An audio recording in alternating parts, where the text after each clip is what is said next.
សម្រាប់អតិថិជនដែលកំពុងតែស្វែងរកជាមួយនឹង laptop ដែលមានតម្លៃទន់ៗត្រឹមតែ300ស្តងទីគឺអាចជ្រើសរើសជាមួយនឹង model នេះបានគឺជា brand របស់ Chuwi មួយទៀតហើយប្រភេទ cover book ហើយវារត់ជាមួយនឹងការងាររដ្ឋបាលបានយ៉ាង smooth ល្អការងារផ្នែករៀនសូត្រតាម online អីហ្នឹងក៏ល្អដែរជាមួយនឹង keyboard មានភ្លើងហើយមាន full size ពេញលេញ Bluetooth ល្បឿនលឿន Wi-Fi ល្បឿនលឿនមានគ្រប់ទាំង port ដែលយើងត្រូវការ RAM ធំ 16GB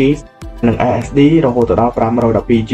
ប្រើប្រាស់ជាមួយនឹង CPU Intel 12ដែលធ្វើឲ្យ laptop មិនសូវក្តៅហើយប្រើប្រាស់បានយូរម៉ោង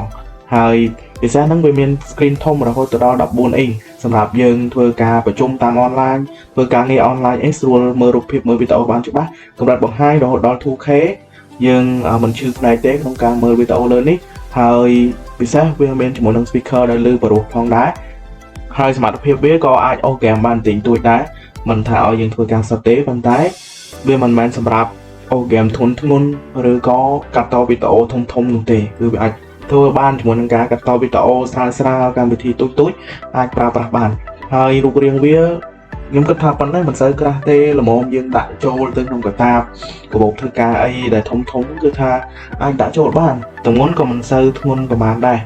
ប៉ុន្តែវាក៏មិនស្រាលពេកដែរវាគ្រាន់តែនៅកម្រិតមួយដែលយើងហៅថាមធ្យមហើយសំខាន់បើទិញពីសារិកាទៅគឺមាន license ពេញលេញតែម្ដងបងណាអញ្ចឹងអ្នកដែលត្រូវការជាមួយនឹង laptop មាន license ពេញលេញមាន keyboard ភ្លើងមាន touchpad ធំ